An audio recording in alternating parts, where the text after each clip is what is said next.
하나님의 말씀은 마태복음 21장 28절부터 32절입니다. 그러나 너희 생각에는 어떠하냐?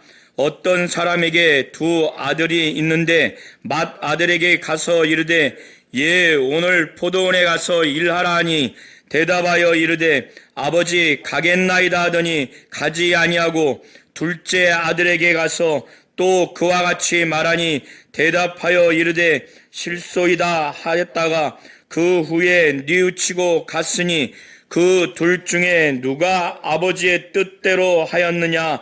이르되 둘째 아들이니이다.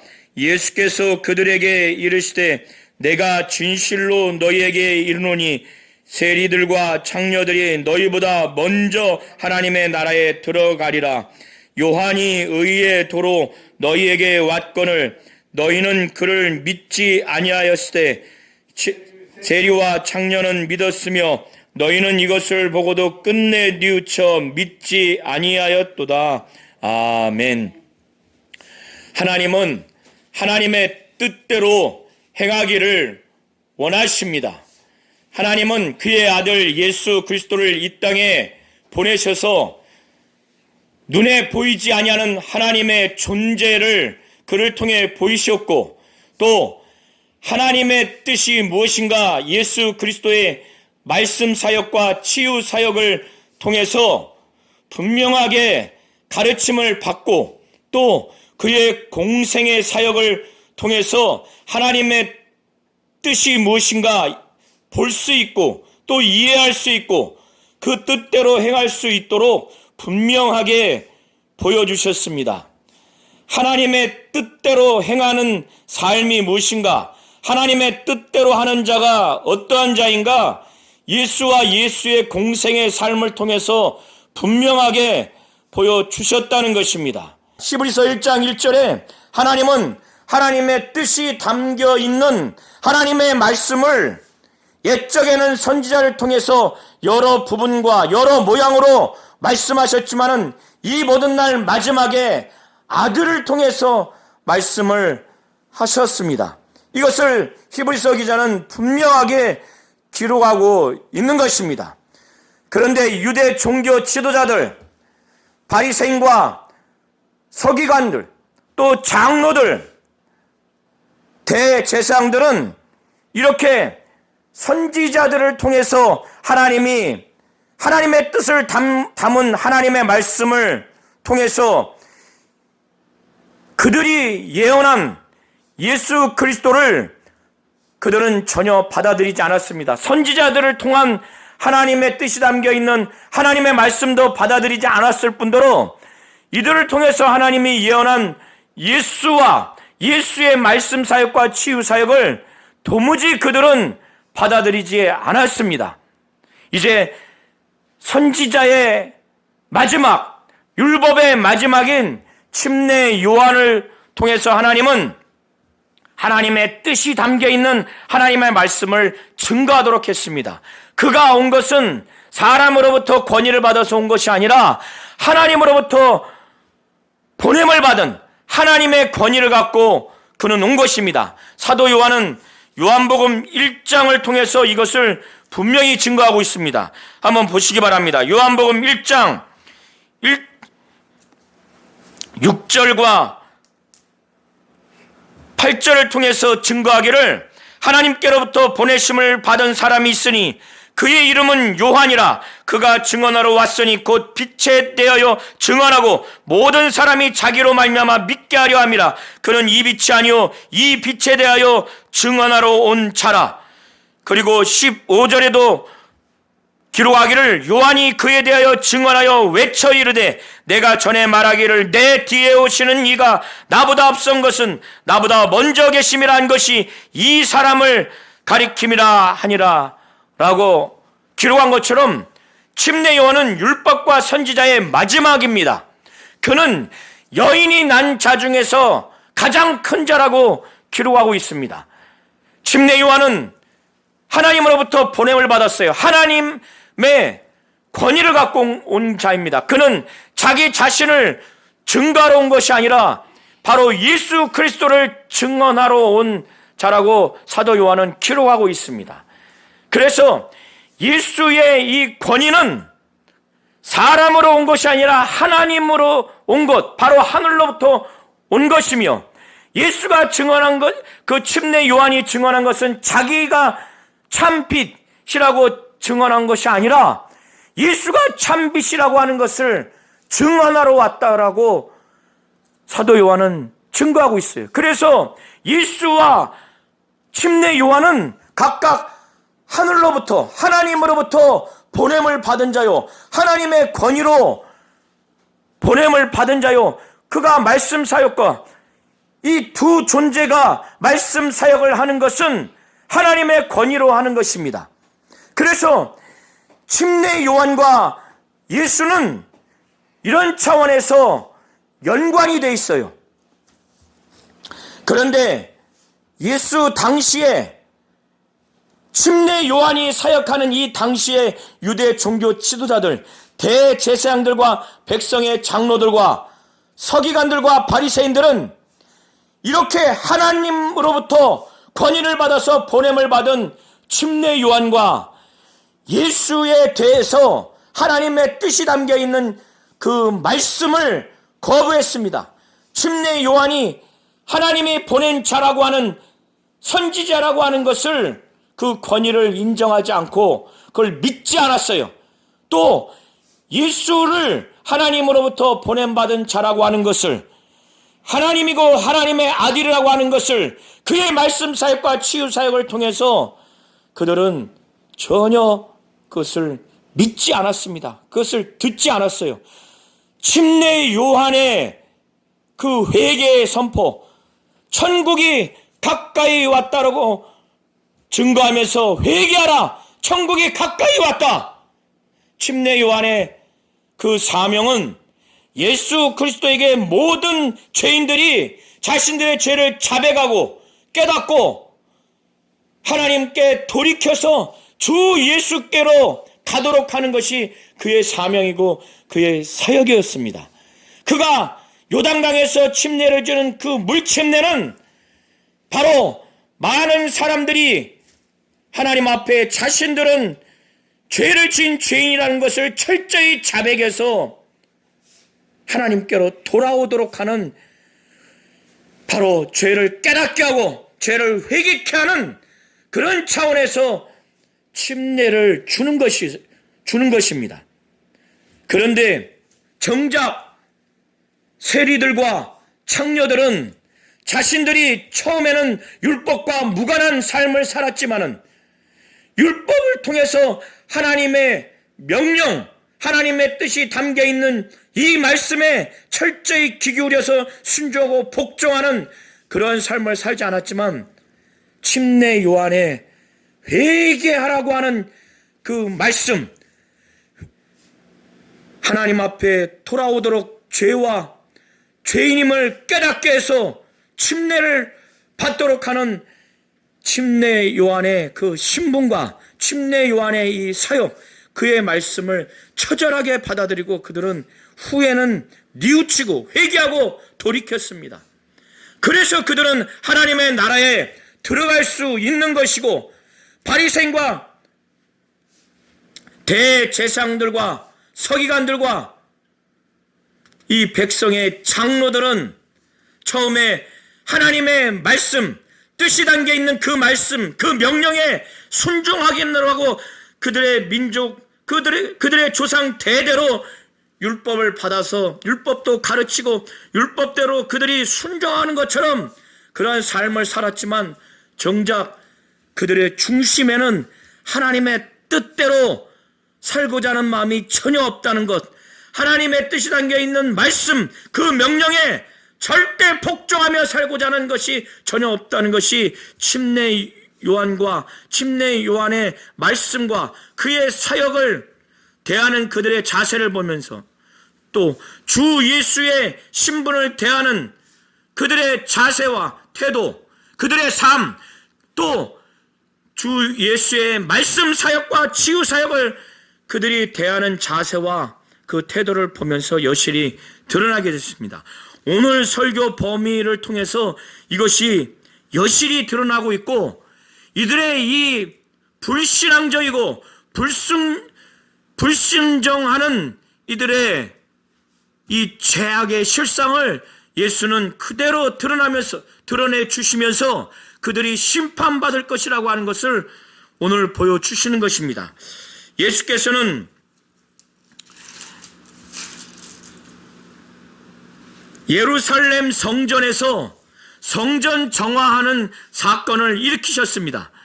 거기에서 더 이상의 이스라엘 제사 제도가 성전이 하나님을 온전히 섬기고 예배하는 그 기능을 더 이상 하지 못하는 이 본질적인 이 문제를 예수는 거론하신 것입니다.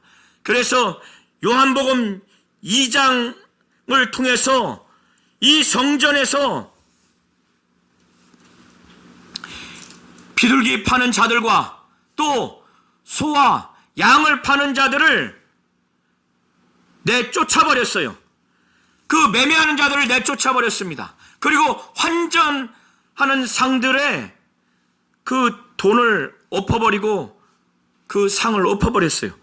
비둘기 파는 자들의 의자를 막 엎어버렸습니다.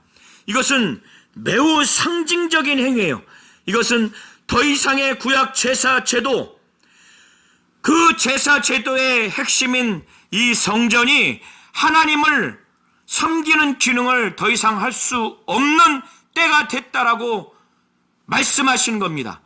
그리고 이 유대 종교 지도자들이 하나님께 제사하는 그 제물에 해당되는 이 동물을 거래하는 것이 더 이상의 이들이 불법을 자행하기 때문에 뒷돈을 받아들이고 성전 안까지 이방인의 뜰까지 들여보내서 거기에서 불법으로 장사하게 하고 또 환전하는 그 상들을 통해서 이익을 남기게 하는 그 장사를 하게 하고, 이 유대 종교 지도자들이 그런 것을 허락함으로 말미암아 그들이 뒷돈을 챙기는 장사하는 집을 만들어 버렸습니다. 불법적인 장사를 행하는 집을 만들게 한 것입니다.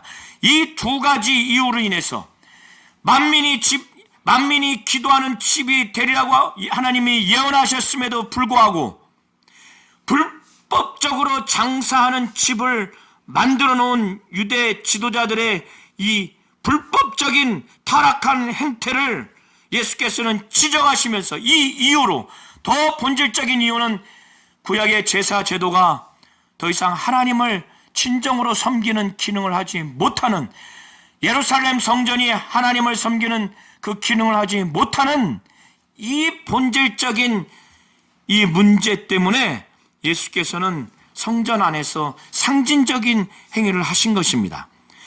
더 이상의 성전이 죄인이 회개해서 죄사함을 얻어서 하나님을 정말 거룩하게 섬기지 못하는 그런 형국이 되어버린 것입니다. 유대 종교 지도자들, 대제사장들, 서기관들과 백성의 장로들이 성전 안에서 예수께서 이스라엘 백성들을 가르치는 그 와중에 그때 그들에게 접근해서 어린아이들이 성전 안에서 사람인 예수를 향해서 호산나라고 외치고, 또 예루살렘 성 안에서 다윗의 자손이요 바로 메시아 그리스도라고 그렇게 부르짖게 하고, 이 예수를 향해서 호산나라고 하고 이스라엘의 왕이라고 이렇게 고백한 이 일련의 모든 일이 배경으로 해서 병자를 치유하고 성전을 정화한 사건, 그리고 예수가 백성들에게 복음을 증거하고 말씀을 가르치는 이러한 일을 하는 이 예수를 향해서 무슨 권위로 이러한 일을 하느냐, 누가 이런 일을 하도록 누가 이런 권위를 줬느냐, 이렇게 아주 혼란하는 마음으로 이렇게 물었을 때 예수께서는 이미 전날에 유대 종교 지도자들이 예수를 죽이려고 그렇게 호시탐탐 예수를 잡으려고 아주 노리고 있었어요. 늘 그것만 작정하고 있었습니다. 그 다음날 대제사장들과 서기관들과 백성의 장로들이 예수 앞에 또 와서 무슨 권위로 이런 일을 하느냐, 누가 이런 권위를 주었느냐 이렇게 물었을 때 그들은 어떤 빌미로 해서 예수를 잡아서 죽이려고 하는 그 의도를 예수는 뻔히 알고 계셨던 겁니다. 사실 이 성전을 관리하고 이 성전에서 모든 것들을 할 수 있는 권위는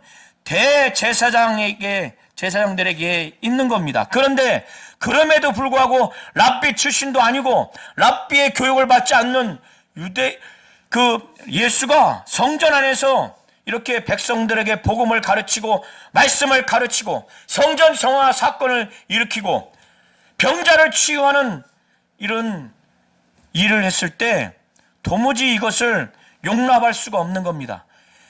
그들은 하나님으로부터 하나님의 권위로 받아서 이렇게 하는 것이라는 것을 도무지 알지도 못하고 안들 그걸 인정하고 싶지 않는 그런 상태예요. 만일 그것을 하나님으로부터 왔다, 하나님의 권위를 주었다라고 한다면 바로 신성 모독죄로 해서 유대 그 사내들인 공회에 고소해서 사형 집행을 하는 결의를 하려고 할 것입니다. 그런데 사람 중에서는 누구도 이 권위를 줄 자가 없어요. 사람의 권위를 가지고는 성전 안에서 감히 이렇게 할 수는 없기 때문에 예수를 책잡기 위해서 이 질문을 한 겁니다. 그런데 예수는 유대 종교 지도자들이 앞에서 제가 말씀드린 것처럼 침례 요한과 예수에 대한 그 권위, 하나님으로부터 권위를 받은 것과 곧 하늘로부터 권위를 받은 것을 이들은 도무지 알지도 못하고 그걸 인정하고 싶지도 않았던 거예요. 이들은 그렇기 때문에 침례 요한에 회개하라, 천국이 가까웠느니라, 그리고 그의 침례를 주는 사역도 이들은 전혀 그걸 받아들이지 않았어요. 그리고 이 침례 요한이 증언한 참비신 예수의 신분과 그의 말씀 사역, 그의 치유 사역을 지금까지 이들은 인정하지 않았습니다. 예수는 이들의 이 실상을 지금 깨닫게 하기 위해서 이 이후에 이제 예수께서 이제 말씀으로 이들에게 깨닫게 하는 거예요. 하나님의 뜻대로 이들은 한다고 생각하지만 하나님 뜻대로 하고 있지 않다고 하는 것을 침례 요한과 예수 그리스도를 통해서 아주 본질적으로 깨닫게 해 주시는 겁니다. 그에 앞서서 예수는 자신이 이렇게 일하는 무슨 권위로 이렇게 일을 하느냐, 이 권위를 누가 주었느냐 라고 질문했을 때 그것에 대해서 즉답하지 않고 그들에게 반대 질문을 합니다. 내가 너희들에게도 한 가지 질문을 하겠다.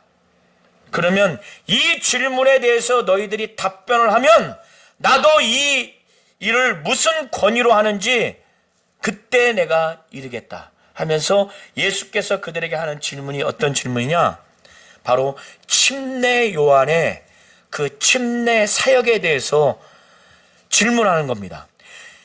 이 요한의 침례가 하늘로부터 어디로부터 왔느냐? 어디로부터냐? 하늘로부터 왔느냐? 사람으로부터 왔느냐? 하늘로부터냐라고 하는 이 예수의 말씀은 유대인들이 하나님은 너무나 거룩하기 때문에 이 말로써 하나님이라고 하는 표현을 쉽게 할 수가 없었어요. 하나님이라는 그 호칭을. 그래서 하나님이라는 이 표현 대신 사용하는 표현이 하늘이라는 겁니다. 그래서 하나님으로부터 왔느냐, 하나님이 권위를 주었느냐는 의미로서 직접적으로 사용하지 못하고 대용해서, 대신 사용해서 하는 표현이 하늘로부터 왔느냐, 이 유대인들은 이렇게 사용하는 겁니다. 그래서 예수도 그렇게 말씀을 하시는 거예요. 그때 이 대제사장들과 장로들, 이 예수의 반문을 듣고, 야, 이게 쉽지 않은 질문이라는 것을 바로 알고 그들 사이에서 논의를 해요. 이것이 만약에 하늘로부터, 곧 하나님으로부터 왔다라고 우리가 이렇게 말을 하게 되면 예수는 당장 자기들에게 지적을 할 거다. 그러면 왜 침례 요한을 믿지 않느냐? 그러면 우리가 사람에게로부터 왔다라고 이렇게 말할까? 이들이 이렇게 논의를 하는데, 만약에 그렇게 말하면 지금 유월절을 지키기 위해서 어마어마하게 몰려든 이 사람들 중에서 이 침례 요한에 대해서 모두가 다 선지자라고 그렇게 받아들이고 그렇게 믿고 있어요. 근데 선지자라고 받아들인다고 하는 것은 이 선지자는 하나님으로부터 보낸 자들이거든요. 이들이 구약으로부터 그렇게 선지자들은 하나님이 보내신 자라고 생각하고 있기 때문에 모든 자들이 침례 요한을 선지자라고 믿고 있기 때문에 하나님으로부터 보낸 자로 믿고 있는 거예요. 그런데 이 선지자를 이렇게 모두가 믿고 있는 상황에서 하나님으로부터 보낸 자가 아니다, 하나님으로부터 보낸 선지자가 아니다, 사람으로부터, 사람의 권위에 의해서 받은 자다라고 만약에 말하게 되면 이 어마어마한 사람들이 폭동을 일으킬 거에 대한 두려움이 있는 거예요. 그 중에선 돌로 자기들을 쳐 죽일 것이라고 하는 신변의 위협까지 느끼는 거예요. 야, 이게 하늘로부터라고 말도 못하고 사람에게로부터라고 말도 못하는 거예요. 그래서 고민하다가 예수께 말하기를 어떻게 답변을 합니까? 우리는 알지 못합니다 하니까 예수도 그들이 알지 못하고 하니까 나도 무슨 권위로 말을 하는지 내가 말하지 않겠다 라고 이렇게 답변하시면서 예수는 이제 22장 초반부까지 세 가지 비유를 통해서 이 유대 종교 지도자들의 하나님 앞에서의 하나님 뜻대로 하지 않는 그 실상, 그 죄악의 그 실상을 비유를 통해서 깨닫게 합니다. 그걸 말씀하시고, 그리고 거기에서 돌이키지 않는 너희들의 그 미래가 어떻게 될 것인가, 그 심판받을 것에 대해서 비유를 통해서 말씀을 하시는 거예요. 예수께서 유대 종교 지도자들에게 성전 안에서 이 일을 하는 권위, 무슨 권위로 이 일을 하며 이 권위를 누가 줬는가라고 하는 그들의 그 질문에 대해서 직접적으로 답변을 하지 않았지만 이 이유의 비유를 통해서 간접적으로 이 유대 종교 지도자들에게 이것을 나타내 주는 겁니다. 이 예수께서 첫 번째 비유를 말씀하는 거예요. 예수께서는 유대 종교 지도자들에게 그러나 너희 생각에는 어떠하냐, 이들에게 지금 예수께서 자신이 들고자 하는 이 비유에 대해서 깊이 생각하고 너희들이 그것을 평가해서 판단을 해보라고 하는 차원에서 지금 말씀하시는 거예요. 그러나 너희 생각에는 어떠하냐. 어떤 사람에게 두 아들이 있다는 거예요. 두 아들이 있는데 첫째 아들에게 그 아버지가 얘야 오늘 포도원에 들어가서 일을 해라 했더니 맏아들이니까 예 아버지 가겠습니다 하고 말은 그렇게 해놓고 포도원에 가지 않았어요. 아버지가 둘째 아들에게 가서 얘야 오늘 포도원에 들어가서 일을 해라. 싫습니다. 아이 불효자식 아니에요. 그런데 그 둘째 아들은 아버지의 뜻이 이건데, 아버지의 말씀이 이건데 자기 양심에 가책이 느껴지는 거예요. 아, 이게 아버지의 뜻이고 아버지의 말씀인데. 그래서 돌이킵니다. 뉘우쳐서 포도원에 들어가서 일을 해요. 첫째 아들은 유대 종교 지도자들을 말하는 거예요. 둘째 아들은 세리와 창녀들을 말하는 겁니다. 유대 종교 지도자들은 그들의 조상 때로부터 모세 이후로 하나님의 뜻이 담겨 있는 율법을 받아들였어요. 그래서 그들은 늘 하나님 아버지의 뜻을 율법을 통해서 배우고 그걸 가르치고 그걸 준행한다고 늘 생각을 했어요. 자기들은 첫째 아들처럼 하나님의 뜻이 담겨 있는 하나님의 말씀에 늘 순종하는 자들로. 그런데 그들은 정작 그들의 중심과 태도와 삶 전체가 하나님 뜻에 순종하고 복종하는 삶을 살지 않았어요. 그것이 침례 요한을 통해서, 예수 그리스도를 통해서 그대로 드러난 거예요. 침례 요한이 회개하라, 천국이 가까이 왔느니라. 침례 요한이 요단강에서 침례 주는 사역을 통해서 유대 종교 지도자들이 너희들에게 죄가 있다, 죄를 돌이켜서 하나님 앞에 정말 회개해라 라고 하는 그 사역을 했어요.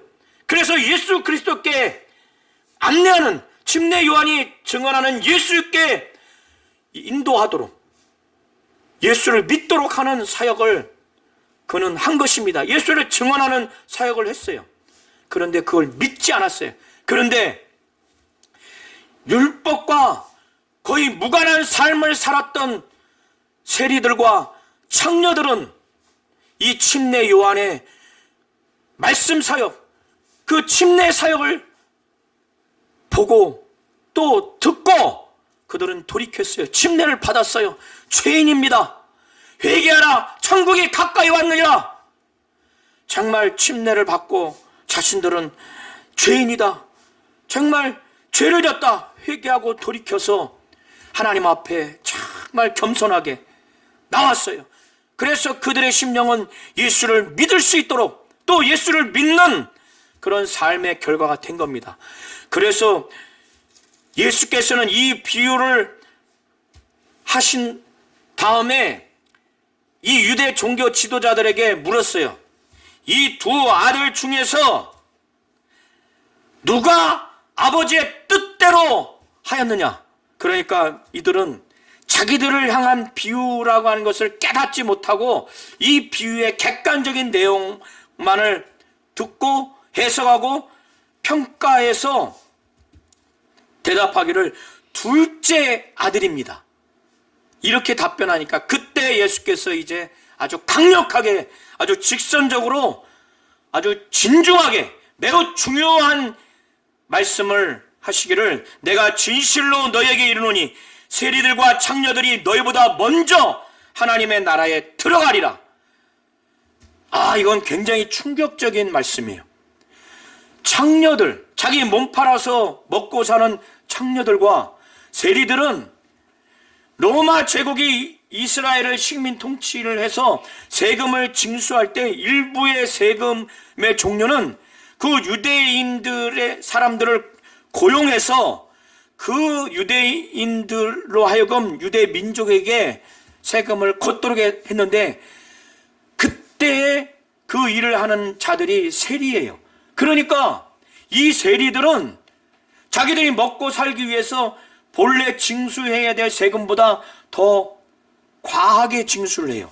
그러니까 유대 반역자들, 로마 제국의 앞잡이들이라고 여겨서 유대인들에게 엄청난 반역자들이라고 반감을 샀고, 또 하나는 뭐냐면 세금 징수를 과하게 하기 때문에 아주 도적자들이라는 아주 나쁜 사람으로 아주 여겼어요. 그러니까 창녀들과 세리들은 유대인들에게 있어서, 특별히 유대 종교 지도자들에게 있어서 아주 몹쓸 사람들이에요.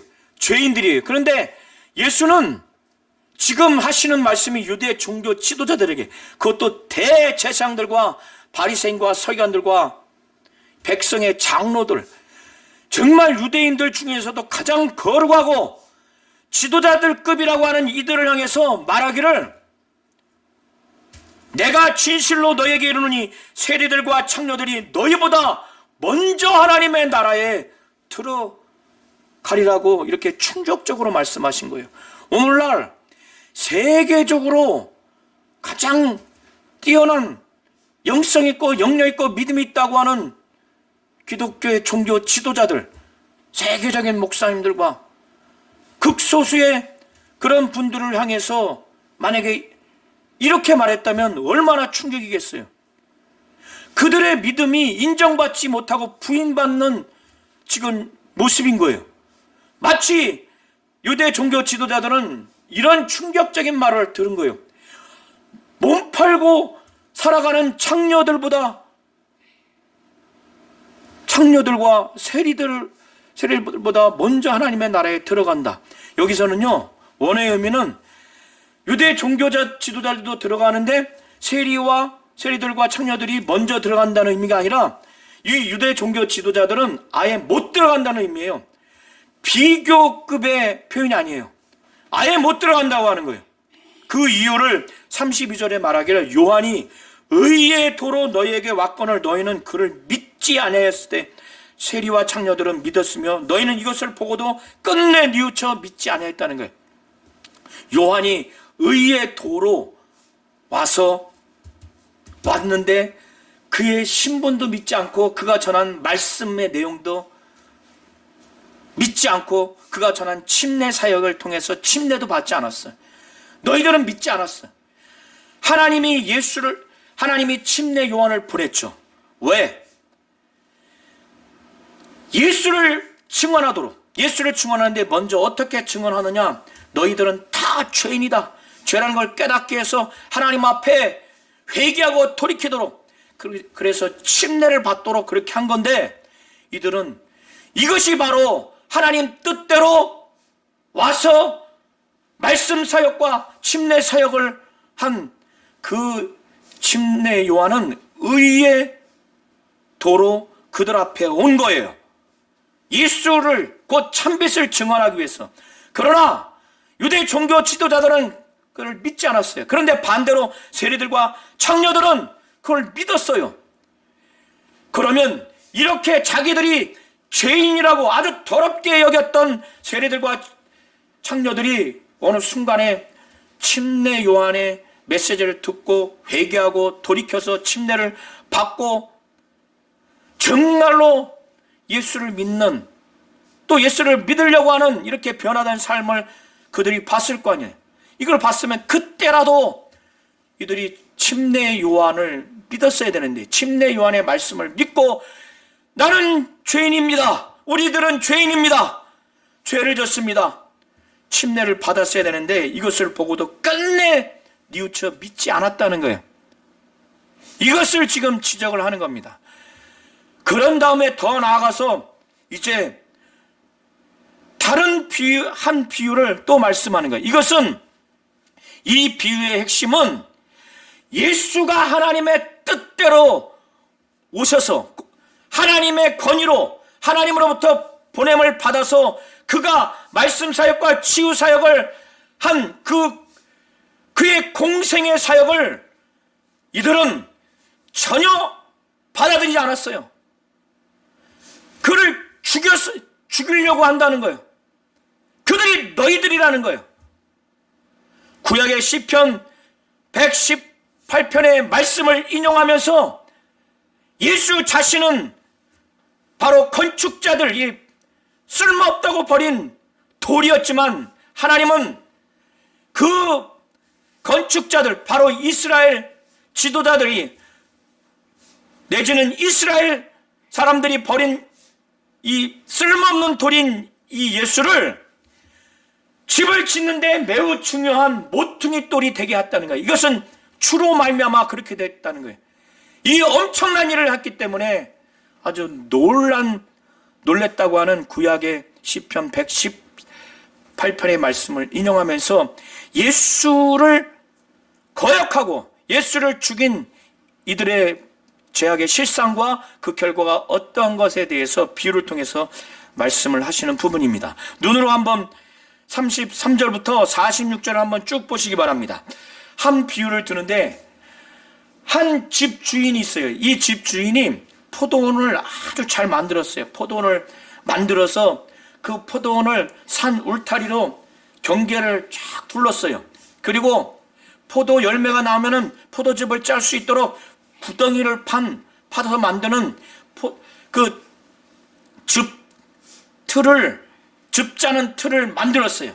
그리고 동물이나 외부 사람들이 들어와서 먹거나 그걸 훔쳐가지 못하도록 망대를 지어놨습니다. 그리고 나서 이 포도원을 농부들에게 세를 줬어요. 임대를 주고, 임대를 주면 임대료를 받아야 되지 않습니까? 임대를 주고 타국에 갔어요. 그리고 오랫동안 있다가 이제 포도원의 그 포도나무의 열매가 이제 추수할 때가 가까이 됐을 때 임대료를 받아야 된단 말이에요. 소작료를 받아야 됩니다. 그래서 종들을 보낸 거예요. 종들을. 그런데 이 농부들이 소작료를 줘야 되지 않습니까?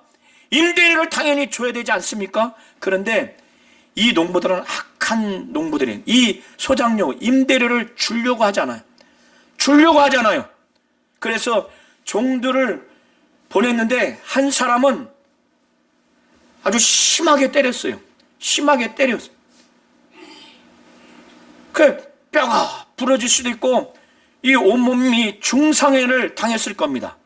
그리고 아주 또 한 사람은 돌로 쳐버렸어요. 그리고 한 사람은 죽였어요. 여기서의 이 포도원 주인은 하나님을 비유하는 겁니다. 그리고 포도원은 이스라엘 민족 내지는 하나님의 나라를 비유하는 겁니다. 그리고 여기서의 악한 농부들은 이스라엘 지도자들을 비유하는 겁니다.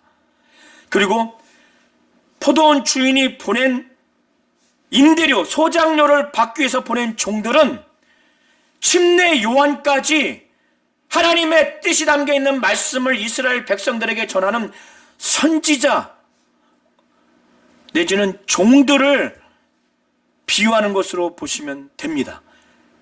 그리고 잠시 후에 세 번째 보낼 이 주인이 정말 사랑하는 아들을 보내는데 이 아들은 예수를 비유하는 것으로 보시면 됩니다. 이 주인은 대단해요. 우리 성도님들이 만약에 이 포도원 주인이라고 한다면은 세 사람이 지금 소작료, 임대료를 받아오라고 보냈는데 한 사람은 죽었어요. 한 사람은 돌로 침을 받았어요. 주인 입장에서는 굉장히 충격을 받고 분노를 할 만한 장면입니다. 돌을 쳐서 그러면 이 주인 입장에서는 굉장한 모욕감도 가질 거예요. 그리고 몸이 뼈가 부러지든 또 살이 그냥 파여서 피가 철철철 흘려서 주인 앞에 왔을 때 그 순간 그 포도원은 빼앗아 버리고 이 농부들을 아주 능지처참을 하든가 아주 심한 형벌을 내리고 이 포도원은 빼앗을 법한데 인간적으로는 도무지 이해할 수 없는 이 주인의 인내와 그 자비와 이 농부들을 정말 선하게 기대를 합니다. 그 선의의 기대를 갖고 있어요. 그리고 난 다음에 두 번째 더 많은 종들을 보내요. 그 소작료와 곧 임대료를 줄 것을 기대하는 거예요. 그런데 똑같이 그 중에 일부는 죽이고 일부는 심하게 때리고 또 돌로 칩니다. 그런데 주인이 이상해요. 이렇게 여러 명이 죽임을 당하고 여러 명이 지금 피를 철철 흘리고 있고 고통스러워하고 또 돌로 맞았다면은 여기서 끝내야 되지 않습니까? 그런데 그 다음에 또 이 악한 농부들에 대해서 정말 기대를 가져요. 내 사랑하는 아들을 보내면 정말 선하게 대하겠지. 선의로 대하겠지. 야, 이게 인간적인 포도원 주인으로서는 도무지 이것은 이해할 수 없는 모습이에요. 이게 바로 하나님 아버지의 인내하심, 자비하심, 끝까지 돌이키기를 바라는, 가장 사랑하는 아들을 보내면서까지 이들이 돌이키기를, 이스라엘 민족이 돌이키기를 바라는, 이스라엘 유대 민족의 지도자들이 돌이키기를 바라는 그 하나님 아버지의 마음인 겁니다. 아들을 보냈어요. 유대 종교 지도자들이, 악한 농부들이, 야, 이것은 포도원 주인의 아들이다, 상속자다, 대번이 알아봅니다. 그래서 자기들이 상속자니 어떻게 해요? 이 포도원을 차지하기 위해서 상속자를 죽여야 되겠다고 하는 모의를 합니다. 그래서 포도원에 밖으로 끌고 가요. 끌고 가서 거기서 죽입니다. 이 비유를 한 것은 깨달으라고, 너희들의 이 죄악의 실상이 이와 같다고 하는 것을 깨달으라고. 그런데 여기까지 이들은 깨닫지 못해요. 그래서 예수는 이제 이 비유를 한 다음에 이 제자들에게 첫 번째 비유와 마찬가지로 이쯤 돼서 이제 질문을 합니다. 어떻게 질문을 하느냐? 40절에 보면, 그러면 포도원 주인이 올 때에 그 농부를 어떻게 하겠느냐? 이렇게 종들을 많이 죽이고 돌로 치고 심히 때린 이 악한 농부들이 이제 사랑하는 아들까지 죽여서 이 포도원을 차지하려고 한 이 농부들을, 포도원 주인이 올 때 그 농부들을 어떻게 하겠느냐? 이제 그들이 말합니다. 이 농부들을 유대 종교 지도자들이 악한 자들이라고 그들이 말해요. 비유를 들어보니까 자기들이 볼 때도 악해. 이 악한 자들을 진멸하고 곧 심하게 쳐서 죽이고, 이 포도원은 제때에 포도 열매를 바칠, 소장료, 임대료를 바칠 만한 다른 농부들에게 새로 줄지니이다, 이렇게 말을 합니다. 자기들을 두고 비유한 것도 모르고 이렇게 답변을 해요. 그러니까 예수께서 이 비유를 듣고 대답을 잘 하는 걸 보고, 이제 너희들이 지금 바로 이 아들인 바로 나를 그렇게 대했다고 하는 예언의 말씀을 시편 118편 22절 23절의 말씀을 인용하면서 지금 지적하고 있는 겁니다. 예수께서 이르시되 너희가 성경에 이렇게 말씀한 부분을 읽어보지 못했느냐? 이들이 깨닫지 못하는 거예요. 예수 자신에 대해서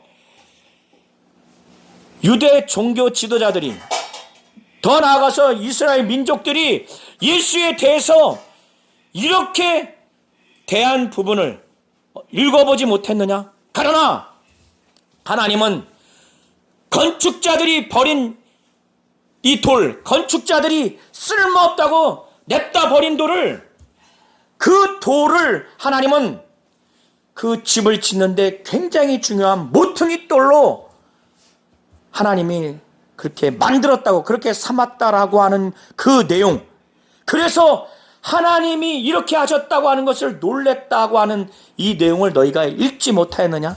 지금 너희들의 조상들이 이렇게 나를 대했다고 하는 그 예언의 말씀을 42절에 말씀한 겁니다. 예수께서 이르시되 너희가 성경의 건축자들이 버린 돌이 모퉁이의 머릿돌이 되었나니 이것은 주로 말미암아 된 것이요 우리 눈에 기이하도다 함을 읽어본 일이 없느냐? 하나님의 뜻이 담겨있는 하나님의 말씀을 증거하는 이 예수, 하나님으로부터 보냄을 받은 하나님의 권위로 오신 이 예수, 그가 하나님의 뜻이 담겨있는 말씀 사역과 치유 사역을 보여주고 전했음에도 그걸 보고 듣고 믿지 않냐고, 그의 공생애를 통해서 하나님의 뜻에 순종하지 않는 이들의 모습을 지금 적나라하게 보여주면서 그 결과가 어떻게 되느냐? 그러므로 내가 너희에게 이르노니 하나님의 나라를 너희는 빼앗기고 그 나라의 열매 맺는 백성, 하나님의 나라의 열매 맺는 백성, 하나님의 뜻이 담겨있는 하나님의 말씀을 증거하는 바로 침례 요한과 이 예수, 여기서는 본질적으로 이 예수가 하나님으로부터 왔고 하나님의 권위를 갖고 하나님의 뜻이 담겨 있는 말씀 사역과 치유 사역과 그의 공생의 사역을 받아들이고 순종하는, 그래서 열매 맺는, 하나님 나라의 열매 맺는 백성, 이방인과 유대 민족의 일부 사람들이 바로 하나님의 나라를 얻게 될 것이라는 거예요. 그러면서 예수를 이렇게 불신앙과 불순종, 불신앙적으로 대하면 어떻게 되는지 비유적으로 말씀하시기를, 이 돌, 여기서의 이 돌은 예수를 말하는 겁니다. 이 돌 위에 떨어진 자는 아주 깨져버린다는 거예요. 예수를 이렇게 불신앙적으로 거역하고 그렇게 된다면은 그가 모퉁이 돌이 되지만은 마치 심판하는 돌처럼 아주 처절하게 깨어지게 하는 돌이 된다는 거예요. 돌 위에 떨어진 자는 깨지겠고, 이 돌이 그 사람 위에 떨어지면 그를 가루로 만들어 흩어버리게 된다는 거예요.